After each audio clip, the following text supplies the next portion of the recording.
Magandang hapon muli po sa atin. Isa pong pinagpalang hapon, isang medyo maginaw-ginaw na hapon ang ating pagsasaluhan sa araw na ito.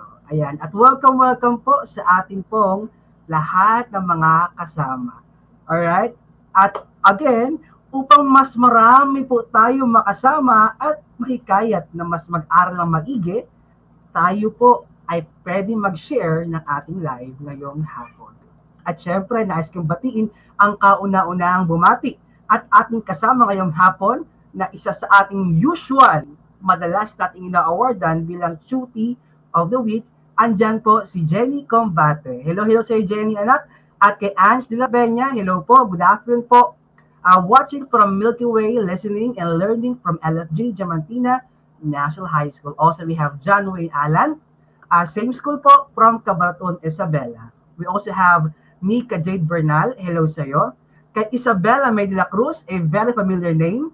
Good afternoon, Isabella T. de la Cruz from Grade 9 Galaxy Listening and Learning from Luis P. Gomez Diamantina National High School mula rin po sa Cabanatuan, Isabella.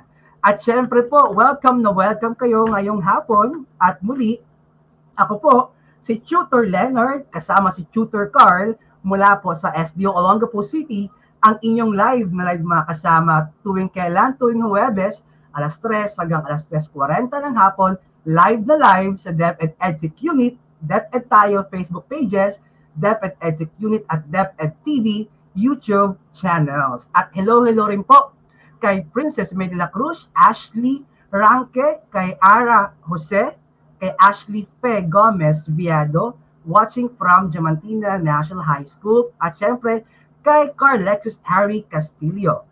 Also kay Princess Cadiente Balana, also from LFG National High School. No? Hello po sa inyo kay Patricia Leones, kay Kyla Marie, kay Carl at kay Nicole Andres, also kay Althea at sa iba pa natin mga kasama na ating babatiin as we move forward in our discussion this afternoon. At syempre, ang ating aralin ay ikot sa quarter 2 week 3 na may pamagat na konsepto at mga salik ng supply. So kung ating tinapos na karaang aralin, ang demand at ang mga salik na nakaka-apekto sa demand, ngayon naman ay ating aalamin, ating uunawain kung paano ba nakaka-apekto ang presyo sa dami ng supply ng isang produkto at ng isang serbisyo. Alright. So, muli po, nais po nating parangalan ng effort ng ating mga kasama who are giving their time na mag-attend, makinig at matuto kasama natin. Again, you are watching Grade 9 Araling Panlipunan Economics with your tutor Leonard, live sa ating very free na DepEd Italay. Alright, and welcome and magandang hapon po kay Alaika, kay Daphne, kay Princess Manipon, kay Shane Rose Florencio, kay Daniel Ramos Ibanez, Daniel James Ramos Ibanez, kay Kurt Roman, mula po sa may Barreto National High School. Good afternoon po, Tutor Leonard. Hello sa iyo kay Goodwin Vladimir Gallardo at sa iba pa nating mga kasama. Alright, so muli ating parangalan ng ating mga kasama for week 1 o week 2. Now, we have Patricia May Leones, our Tutor of the Week mula po sa Barreto National High School. Pangalawa po, ang ating School of the Week ay ang Francis National High School mula po sa Kalumpit, Bulacan. At syempre po ang ating mga Output of the Week, hinanda po iyan, pinagpaguran, binigyang oras ng ating mga kasama, gaya po ni Grimar Valiente, ni Kuya Mark Alvin Platon, at ni Ate Jenny Rose Combate. Maraming salamat po sa inyong patuloy na pagbibigay ng inyong mga makabuluhang output. At ilang paalala as we move forward in our discussion, una ihanda ang inyong notebook, kwaderno, kung may module kang hawak dyan, pwede mo na rin hawakan. Ang ating gagamitin sa lakayang ito ay mula sa Araling Panlipunan 9 module na isinulat nila May Faith B. Dayagdag at Agustos G. Soriano na inilathala naman ng DepEd Region 9. At inaasahan ni Tutor Leonard na ikaw ay sumagot sa ating mga katanungan. Pwede mo rin ibigay ang iyong comment, additional information sa ating comment box. Alright? So, at hello po kay Kuya Mark Platon, kay Ate Jillian Sagario, kay Winifredo Munoz, watching from Andromeda, 9 Andromeda, and listening from LFG Diamantina National High School.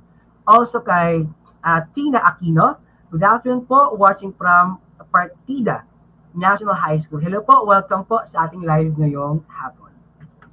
Alright, sa ating kapatuloy, ang ating aralin ay ikot sa math number 3 na talakay ang konsepto ng supply at salik na nakakaapekto sa pang-araw-araw na pamumuhay. With A, nabibigyang kahulugan ang supply. Alright, so ngayong araw, dapat nating makuha, ma-absorb ang kahulugan ng supply at ang unang konsepto na makakaapekto sa supply. Alright? At hello din po kay Alexandria May Acosta Salajero, Elmer Doliente, Prince Athena Ablao, Ashley Ronque, hello, Arranque, si Froy Louis Inocencio, kay Grimar Valiente, hello po sa inyo. At syempre, welcome Kuya Grimar at thank you sa iyong patuloy na pag-suporta sa ating programa. Also kay Shane de la Cruz at kay Daniel James Ramos Ibanez, hello po sa inyong lahat dyan. At upang umpisahan ang ating aralin, subukan natin ang inyong nalalaman ukol supply at sa mga prinsipyong kalakip nito. So ito ang ating pre-assessment at ating lamang susubukin kung meron ba tayong nalalaman o kung ano na ang ating nalalaman ukol dito. Ang ating gagawin ay piliin ang titik ng tamang sagot mula sa pagpipilian at i-comment ito sa ating comment box. Alright. Question number 1. Bilang isang mag-aaral, alin sa mga sumusunod ang nararapat mong gawin kung tumaas ang presyo ng produkto? So, tumaas ang presyo. A. Maghanap ng paraan upang mabili ang kagustuhan. B. Magtipid at bilhin ang nararapat at pangangailangan. Letter C. Bilhin ang nararapat at humingi na lamang o kapag kulang ang salapi. At letter D. Bilhin ang nararapat at hayaan na lamang ang mangyayari sa kinabukasan. You may now put your answers in our comment box. Hello po kay Ludi Villarta Dizon. Good afternoon, watching from Australia, Bella Luz Elementary School, San Mateo South District. Also kay John Ray Santos ng Grade 9 Pythagoras ng Barreto National High School. Hello sa inyo at welcome po sa ating araling Palipunan 9 ngayong hapon. For number 1, alright, ang dami nang sumagot. At karamihan ng sagot nila ay B, at B. B kaya ang tamang sagot. And the correct answer is letter B. Magtipid at bilhin ang nararapat na pangangailangan. Alright, number 2. Alin sa mga sumusunod ang nagpapakita ng direktang ugnayan ng presyo at ng supply? So, merong relasyon between presyo at supply. Ano kaya ito? A. Kapag tumaas ang presyo, nananatili ang dami ng supply ng produkto at serbisyo. Is it letter B? Ang pagtaas ng presyo ay walang epekto sa dami ng supply ng produkto at serbisyo. Letter C. Kapag tumaas ang presyo, kokonti ang supply ng produkto o serbisyong handa at kayang ibenta. Or letter D. Kapag tumaas ang presyo, dadami rin ang supply ng produkto o serbisyong handa at kayang ibenta. You may now drop your answers on our comment box. Alright, at by the way, hi from Lalio National High School, Stedlar Reed. Hello sa iyo at welcome sa ating mga kasama po mula po sa Lalio National High School. Welcome po kayo sa ating pong aralin ngayong hapon. Okay, at karamihan po ng sagot, kita po ni Tutor Leonard ay karamihan sa sagot ng number 2 ay letter D. So by the way po, yung first question po natin, lahat po ng sumagot ng B ay tama. At sa number 2 po, ang sagot ni Isabella, Ange, Princess Athena, Jenny, Ashley, Princess Joy, Elika, Roy, Jillian, Fatima, Carlexus, Tina, Daphne, Danielle, Shane, Patricia, Grimar, Ara, Kanami, Mark Platon, at Nicole Andres ay letter D. Tama, mahusay. Kapag tumaas ang presyo, dadami rin ang supply ng produkto o serbisyong handa at kayang ibenta. Mukhang nag-a-advance din ng ating mga tutis. Number 3.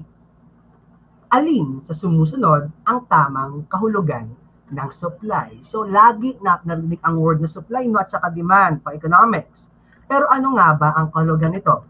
Is it A?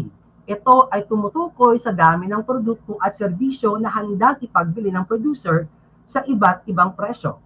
Letter B. Ito ay tumutukoy sa dami ng produkto at serbisyo na handang bilhin ng mamimili sa iba't ibang presyo sa isang tinakdang panahon. Letter C. Ito ay tumutukoy sa dami ng produkto at serbisyo na handa at kayang ipagbili ng producer sa iba't ibang presyo sa isang tinakdang panahon. Or letter D. Ito ay tumutukoy sa dami ng produkto at serbisyo na handa at kayang bilhin ng mamimili sa iba't ibang presyo sa isang takdang panahon. So you may now put your answers. At sa number 3 po, may mga kulang sa number 2, may mga hindi po tamang sagot, pero that is very fine kasi po this is pre-assessment. Afterwards, we will check also kung natutunan ba natin ang ating mga mahalagang kasanayan or maths ngayong hapon. So, please drop your answers now for number 3. So, sa number 3, karamihan sagot ay letter A. May mangilang-ilang C, pero karamihan po ay letter A.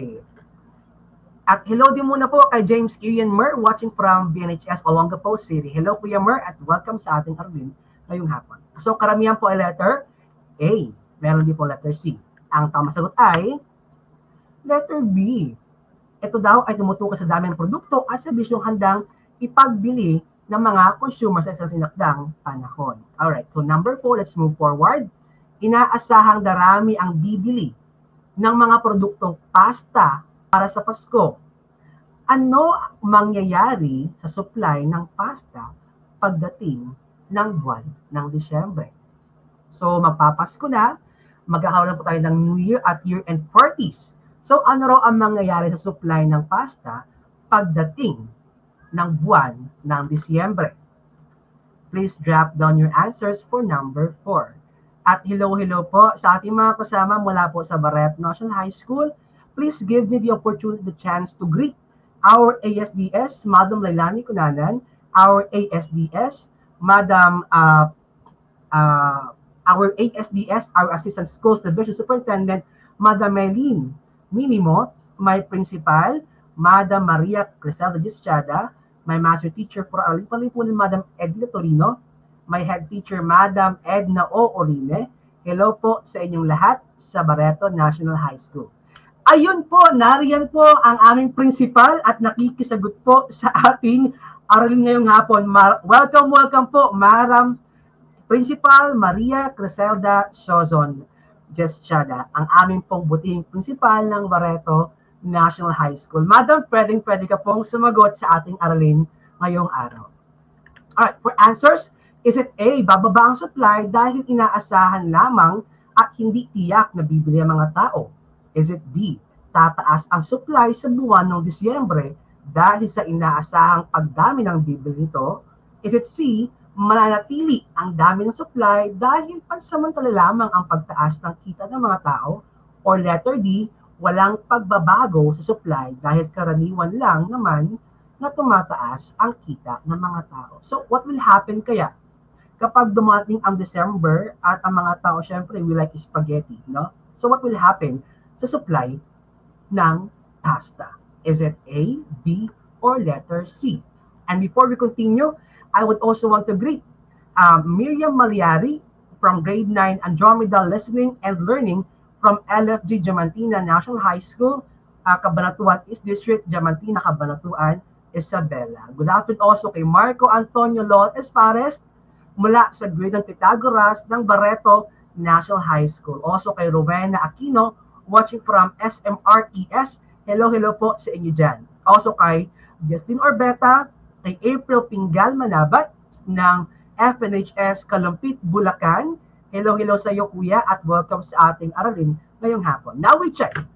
For number 4, what will happen sa pasta? Tataas ang supply ng pasta sa Disyembre dahil inaasahan ang pagdami ng bibili nito. Ayan, at very good po ang ating mga kasama, gaya po nina Jenny, Elaika, Ashley, Princess Marco, Shakira, Princess Tina Aquino Proy, Kanami, Isabella, Patricia, Shayna, Fatima, Jillian, Ange, Princess Joy, Kuya Mark, Nicole, Daphne, Destin, Neftali, James Irian, Carlexus, Daniel James Ramos, Grimar, Neftali, Marzo. Very, very good. So ngayon pa lang, meron na kayong prior knowledge as we move forward sa ating aralin kung paano nga ba makakaapekto ang pagtaas at pagbaba ng presyo sa dami ng available na produce or produkto at serbisyo. Alright. Ito ang batas ng supply. Kung may batas ng demand or law of demand, meron din pong law of supply or law of demand. And this is as easy as this. Paano? Sinasabi ng batas ng supply na kapag ang presyo ng produkto o serbisyo ay tumaas, tataas din ang quantity supplied o bilang o dami ng produkto at serbisyong ipoproduce ng producer. Sa kabilang banda, ang pagbaba ng presyo ay siya namang pagbaba ng quantity supply. Alright?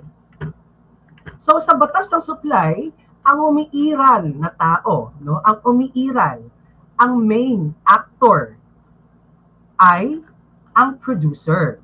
Bakit? Dahil ang producer ang magpapasya kung anong produkto, gaano karami, at kailan ipoproduce ang produkto at mga serbisyo. Pero ang isang producer ay laging merong consideration. O ano bang iniisip ni producer? Lagi niyang iniisip, chine-check, inaaral ang presyo ng produkto at supply. Bakit tutor? Dahil base sa presyo ng produkto at serbisyo, diyan niya ngayon sasabihin, diyan niya desisyon, diyan siya gagawa ng decision kung gaano karami ang ipoproduce niyang produkto o serbisyo. Muli, ang pagtaas ng presyo ay ang pagtaas ng quantity supply. Ngunit, ang pagbaba ng presyo ay ang pagbaba ng quantity supply. At gaya po ng demand, meron ding iba't ibang paraan upang ipakita graphically, mathematically, ang paraan kung paano nangyayari ang pagbabago sa quantity supply dahil sa presyo. Hello po kay Ludi Villarta Dizon, still watching, also kay Carl Alexis Harry, kay Isabella. Thank you for listening, thank you for watching.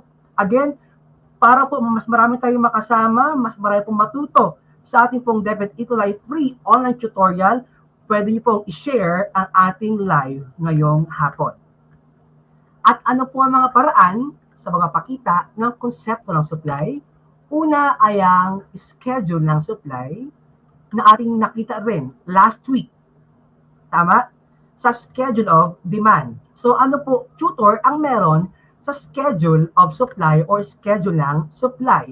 Ipinapakita ng listahan na ito kung paano magbabago ang dami ng nais i-produce ng producer sa pagbabago ng presyo. Tignan po sa kaliwang bahagi. Kapag ang presyo ng face mask ay 5 piso isa, merong 50 face mask ang gagawin ng mga producer or businessman. Ngunit, pag naging 4 na piso na lamang o nagmura ang presyo ng face mask, magiging 4 na po na lamang. Pag 3, 30 po. Pag 2, 20. At pag piso na lamang kada piraso, 10 piso na lamang o 10 piraso na lamang ang lilikhaing produkto. Ikalawang paraan ay ang kurba ng supply or supply curve. Kung nakaraan meron po tayong kurba ng demand or demand curve, ngayon po meron naman tayong supply curve or kurba ng supply. So, what do we have here? This is a graphical representation ng ng relationship between ng price at ng quantity supplied or ng bilang ng produktong willing at nais i-produce ng producer. Pansinin po sa kaliwang bahagi. Pag ang presyo ng face mask ay 0 o walang halaga, halimbawa, syempre walang ipoproduce. Pagka piso ang presyo ng kada piraso ng face mask, merong 10 gagawin o ipoproduce ang producer. Kapag 2, 20. Kapag 3 piso naman, 30. Kapag 4 na piso, 40. At kung umabot ng 5 piso ang kada presyo ng face mask, ito ay gagawa ng 50 peraso. Pansinin ninyo ha, noong panahon na nag-umpisa ang pandemya sa Pilipinas at ni-require ang lahat ng taong lalabas upang bumili, magtrabaho, magnegosyo, dapat ang lahat ng tao ay nakasuot ng face mask. Also ng face shield. Tama?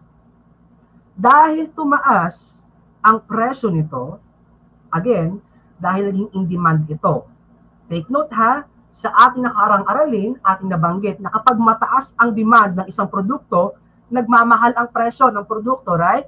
Nung tumaas ang demand, ang pangangailangan ng mga Pilipino sa paggamit ng face mask, tumaas din ang presyo nito. At ngayon, ang karugtong nito, nung tumaas ang presyo niya, dumami bigla ang mga producers, mga businessman, mga retailers, mga merchandisers na lumilikha ng face mask. Alright? At huli, we have the supply function. Ito naman po ang mathematical presentation ng schedule ng supply. So, ano po, meron tutor naman sa supply function. Ito naman, in a mathematical way, ipinapaliwanag ng supply function kung paano ba makakaapekto muli ang presyo ng isang produkto o serbisyo sa dami ng ipuproduce ng producers. Alright? So, atin pong tignan ang ating graphical representation ng ating mathematical way. So, let's check, no? Kapag ang presyo ng face shield, so ngayon, no, sa atin, even here in our place sa Subic, Zambales, dati kasi lahat ng establishment dito, we are required ng suot ng face shield. At alam ko, sa inyo rin, tama? Ngunit, ngayong bumubuti na ang kalagayan ng ating bansa ukol sa COVID-19, dahil karamihan sa atin ay na-vaccinated na, inaalis na ang mandatory o sapilitang pagsuot ng ating mga face shield. So, atin yung titignan, so what will happen, Tutor Leonard, kapag bumaba o tumaas naman ang presyo ng face shield? Mapuproduce pa ba ng mas maraming face shield or hindi na? Still watching din po sina Neftali, sina Carl, sina Ludi, sina Isabella, Daniel, Kyla, Marie, Princess Divine, Ange, Farima, Justine, Marco, Princess Joy Caliente, Asi Ronque, at Jenny. Hello po sa inyo lahat dyan. At I hope na you are in the well condition at the moment. Now, we see, kapag ang presyo ng face shield, if P is equal to 20, ano kaya ang QS or quantity supplied? Now we check. QS is equal to 50 minus 1 times P. Now we will substitute P. Yung P is 20. Now, QS is equal to 20 minus, 50 minus 20. Kasi 1 times 20 is 20. Now, 50 minus 20, ang ating QS or quantity supplied will be 30. Maliwanag po yan? Kung ang presyo ng isang face shield ay 20 pesos, merong handang likain na 30. May postcon ka sa akin. Joke, still watching.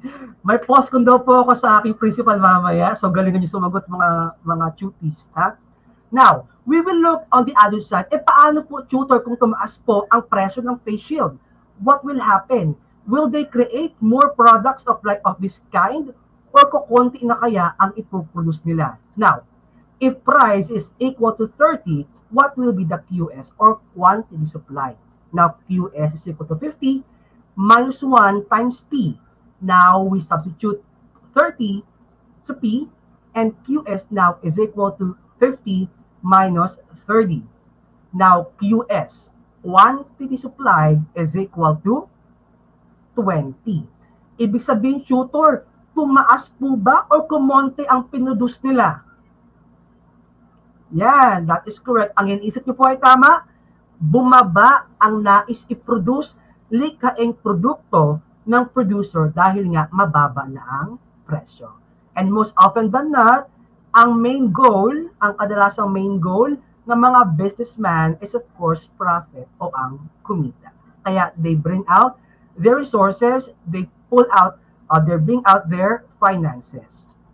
Alright, as we continue, atin na pong alamin kung inyo bang naunawaan ng ating aralin ngayong hapon. So, ang ating gawain number 2 ay pinamagatang gawain number 2, i-supply mo. Is still watching po, Daniel James Ramos Ibanez. Hello, thank you Kuya Daniel. Isabella May de la Cruz is still watching. Ang sabi ni Kuya Mark, kumukonte. That is correct, Kuya Mark. Isa ka talagang ekonomista. Number 1, ating instruction, tukuyin ang prinsipyo o paraan ng pagpapakita ng konsepto ng supply. Now, ano kaya ang prinsipyo or ano kayang ginamit na paraan sa pagpapakita ng isang prinsipyo in supply? Alamin niyo po kung ito ba ay ginamitan ng quantity supplied is equal to blah. Ito ba ay ginamitan ng schedule of supply? Ito ba ay ginamitan ng function of supply? So on and so forth. No? Kumukonte, umuonte, sabi ni Marco Antonio Loos. Sabi rin Daniel James Ramos, bumababa po. That is very true, bumababa po talaga. Alright, for number 1, is a question. Ito ay isang grapikong paglalarawan ng tuwirang ugnayan ng presyo at quantity supplied. Is it A, supply function, B, supply schedule, C, supply, or D, supply curve? So, ano raw po ang tawag sa grapikong representasyon or paglalarawan? Hello po kay Mary Ann Calma watching from SDO Isabela. Hello po, Ma'am Mary Ann Calma. Welcome pa sa ating gawain ngayong hapon. No? Now, what will happen? Ano raw yung ipapakita ng tuwirang or positive, direct relationship between supply and the price? So, when we say graphical representation, ano kaya ito? Ayan, karamihan po ng kanilang sagot ay letter D. Ang tamang sagot for number 1 ay letter D, supply curve. That is very good. Tama na naman po ang ating mga kasama, gaya po nila Elaika, nila Patricia, Jenny, Maya Lavina, James, Shana, Ara, Ashley, Princess, Grimar, Princess, Miles, Isabella, Tina, Marco, Daniel, at ni Kuya Mark Platon. That is very, very good po, no? That is correct. Number 2, ito ay isang talaan na nagpapakita ng positive or positibong ugnayan ng presyo at quantity supplied. So, when we say listahan naman, so talaan, listahan. So, anong tawag natin sa listahan nagpapakita sa relasyon na mangyayari between price at ng quantity supplied? Is it A, supply function? Is it B, supply schedule? Is it B, supply? Or D, supply curve? You may now drop your answers for number 2.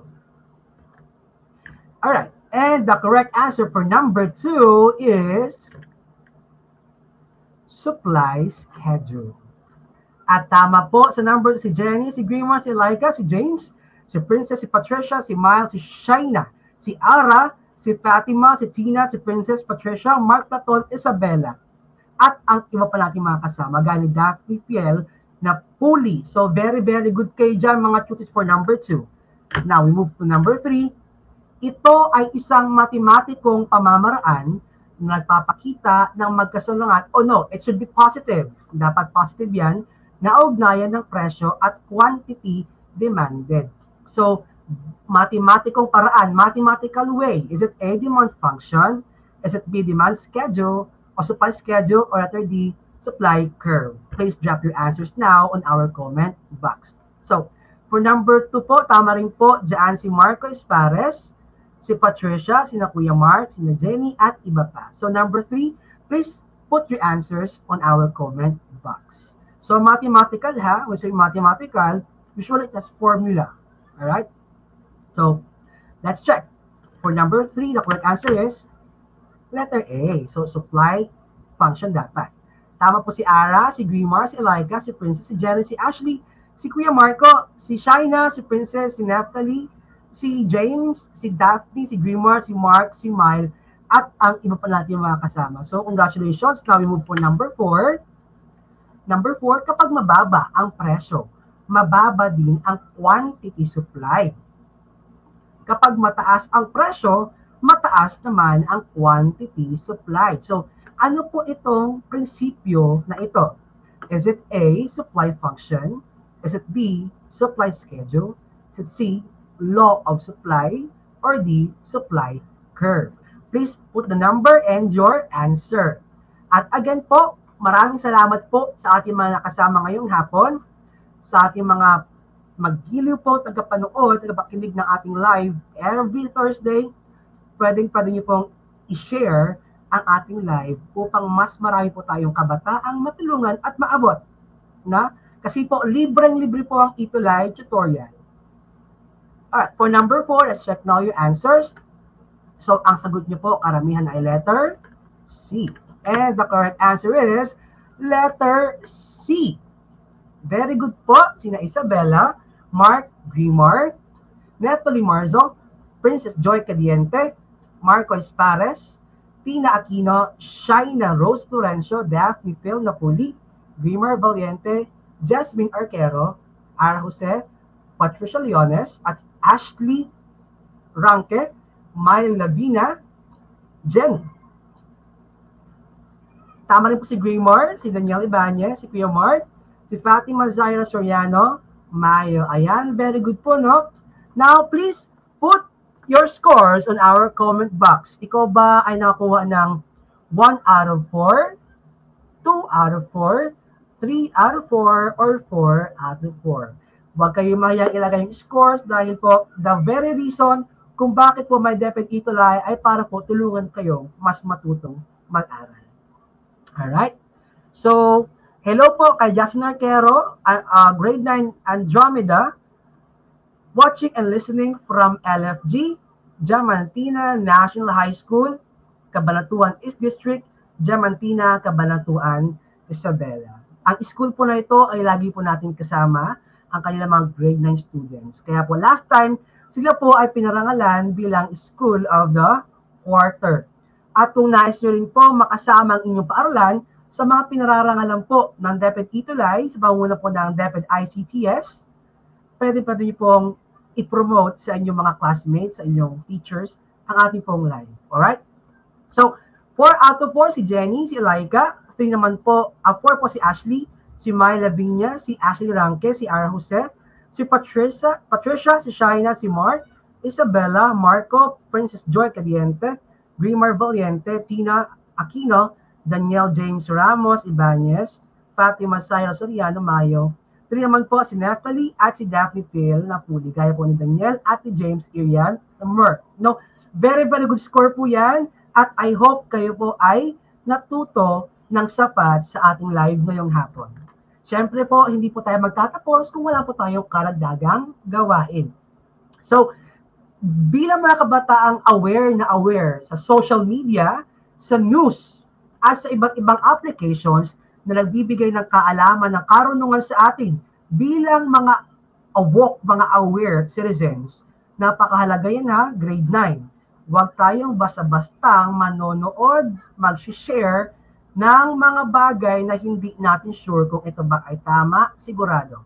Kahit sa mga sikat ng mga sites or platform, at dapat nating i-fact check.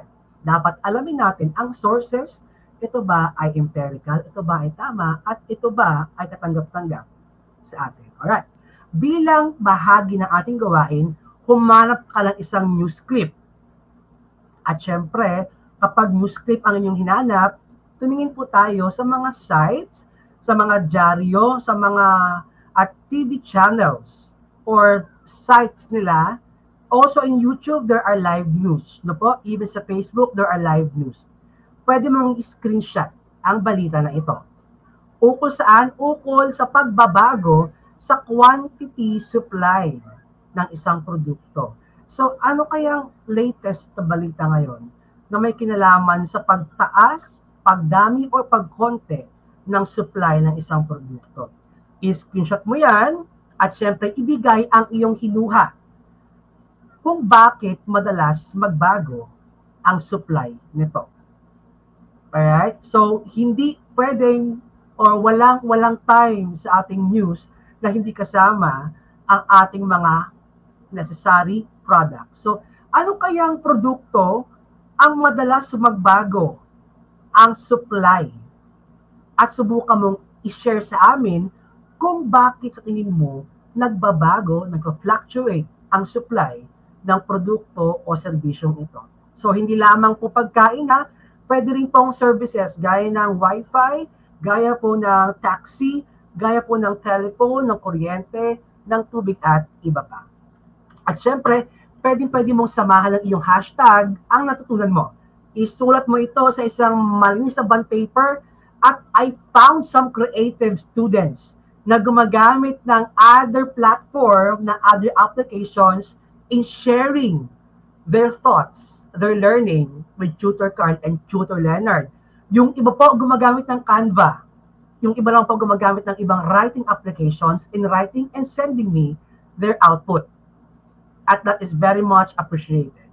At gumawa ng iyong sariling hashtag ayon sa iyong natutunan ngayong araw. At syempre, lahat po ng inyong gawa, especially po the best ones, ay i-feature po namin next week. At pwede mo itong i-share sa aming page na at Tutor Leonard or at Tutor Carl. Syempre, samahan mo ng hashtag na Ecolite Quarter 2 at hashtag Batas ng Supply. Alright? At syempre po, huwag niyo pong kakalimutan, abangan po lagi natin ang ating Theory of the Week, Week 3, School of the Week, featured hashtag and featured output of the week. Alright?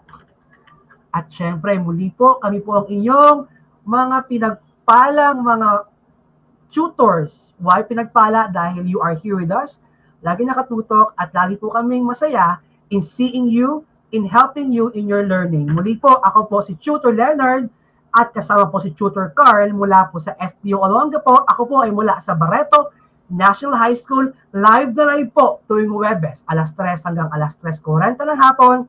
Saan?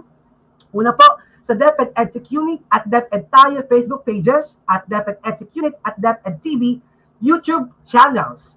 Huwag na po kayong aalis dahil po kasunod na po ang ating pong mga kasama sa grade 10. Ano po? At syempre po, kung meron kayong suggestions, comments, pwede niyo pong i-email po sa amin yan sa edtech@deped.gov.ph. Mahalaga po sa amin ang inyong suggestions on how we may improve every session.